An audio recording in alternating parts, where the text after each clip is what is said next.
Number of images from inclined mirrors. तो हमारे पास में दो प्लेन मिरर हैं जो किसी एंगल थीटा पर इंक्लाइंड है और एक ऑब्जेक्ट रखा है।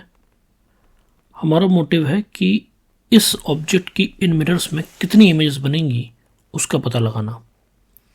तो पहले कुछ फंडामेंटल जानकारी है वो अपन समझते हैं। ये जो ऑब्जेक्ट रखा हुआ है इसकी जितनी भी इमेजेस बनेंगी वो एक ही सर्कल पर लाया करेंगी।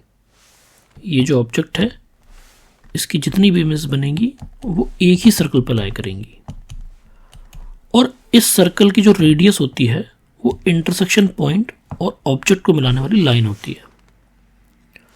दूसरी बात ये कि ये जो मिरर्स हैं अगर अपन इनका एक एंगल बाइसेक्टर ड्रॉ कर लेते हैं और ऑब्जेक्ट इस एंगल बाइसेक्टर पर रखा है तो हम बोलते हैं ऑब्जेक्ट सिमेट्रिकली प्लेस्ड। लेकिन अगर ऑब्जेक्ट इस एंगल बाइसेक्टर पे नहीं रखा हुआ है तो हम बोलेंगे कि ऑब्जेक्ट अनसिमेट्रिकली प्लेस्ड। ये तो एक फंडामेंटल बेसिक जानकारी थी इसके बारे में। अब इस ऑब्जेक्ट की इन दोनों प्लेन मिरर्स के कारण नंबर ऑफ इमेजेस कितनी बनेंगी इसको अपन एक क्वेश्चन के थ्रू समझते हैं। जैसे इस क्वेश्चन को आप रीड कीजिए तो यहाँ पर दो प्लेन मिरर्स हैं जिनके बीच का एंगल थीटा है और हमें डिफरेंट सिनेरियोज दिए गए हैं। ये 4 ऑप्शन नहीं है, 4 क्वेश्चन है। अलग अलग सिनेरियो में हमें बताना है कि इस ऑब्जेक्ट की नंबर ऑफ इमेजेस कितनी बनेंगी। तो जो इंक्लाइंड मिरर्स होते हैं उनके कारण ऑब्जेक्ट की जो इमेज बनती है वो एक पैटर्न को फॉलो करती है। उस पैटर्न को हमें समझना है। सबसे पहले अपन क्या करते हैं कि 360 को थीटा से डिवाइड करते हैं। ये थीटा क्या है? Angle of inclination between the mirrors. और लेट सपोज कि ये 360 बाय थीटा ये जो भी वैल्यू आ रही है इसको अपन एम नाम दे देते हैं।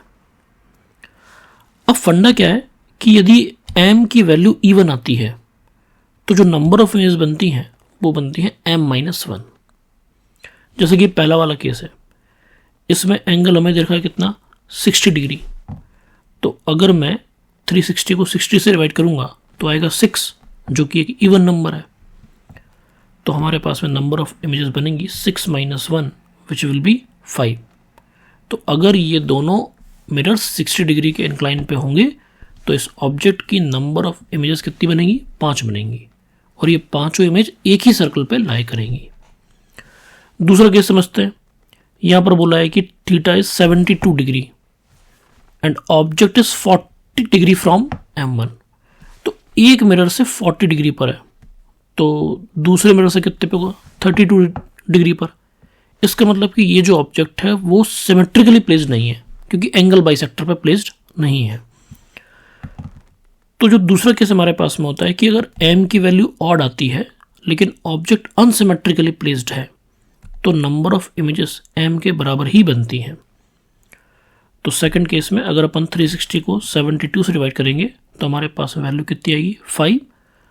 और सेकंड केस में ही जो ऑब्जेक्ट है वो हमारे पास में अनसिमेट्रिकली प्लेस्ड है तो नंबर ऑफ इमेजेस कितनी बनेगी? m के बराबर which is equal to 5 images. जो थर्ड केस है उसमें हमें एंगल 72 डिग्री दिया है और ऑब्जेक्ट बोला है 36 डिग्री फ्रॉम M1। मतलब कि एक मिरर से 36 तो दूसरे मिरर से भी 36, 72 हो गया। मतलब कि इस केस में ऑब्जेक्ट जो है वो सिमेट्रिकली प्लेस्ड है। तो अगर m की वैल्यू ऑड आती है और ऑब्जेक्ट सिमेट्रिकली प्लेस्ड होता है तो नंबर ऑफ इमेजेस हमारे पास बनती है m-1 इमेजेस। तो अगर अपन 360 को 72 से डिवाइड करेंगे तो 5 आएगा और अपन को बोला है कि सिमेट्रिकली प्लेस्ड है तो नंबर ऑफ इमेजेस हमारे पास बन जाएंगी 4 - 1 3 इमेजेस। अच्छा, इवन के केस में कोई दिक्कत नहीं है। इसमें ऑब्जेक्ट सिमेट्रिकली प्लेस्ड हो या ना हो हमारे पास में नंबर ऑफ इमेजेस हमेशा कितनी बनेंगी? m-1। अब इसके अलावा अगर m की वैल्यू फ्रैक्शन आ जाती है तो नंबर ऑफ इमेजेस बनती है integer part of that fraction. ये जो ब्रैकेट लगा हुआ है इस ब्रैकेट को बोलते हैं ग्रेटेस्ट इंटीजर फंक्शन।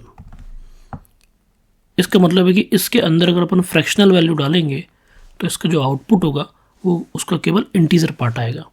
कैसे? ये फोर्थ ऑप्शन जो फोर्थ क्वेश्चन है 80 डिग्री वाला, ये देखते हैं। तो 360 को 80 से डिवाइड कीजिए, 4.5 आएगा। तो ये 4.5 हमारे पास में क्या है, फ्रैक्शन है, जिसका इंटीजर पार्ट कितना है, 4। तो नंबर ऑफ इमेजेस हमारे पास में कितनी बनेंगी, 4 इमेजेस बनेंगी।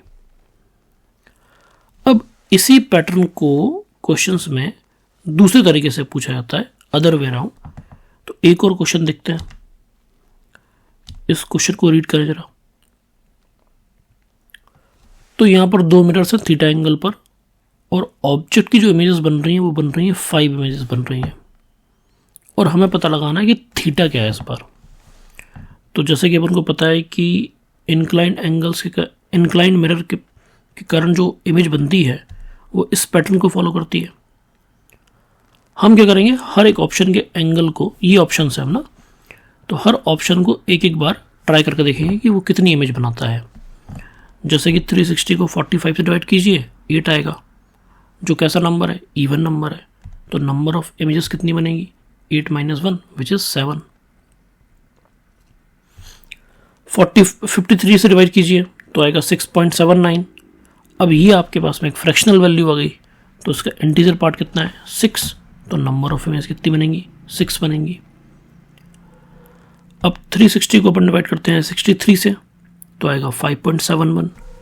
तो यहाँ पर इंटीजर पार्ट कितना है, 5। तो नंबर ऑफ इमेजेस कितनी बनेंगी, 5।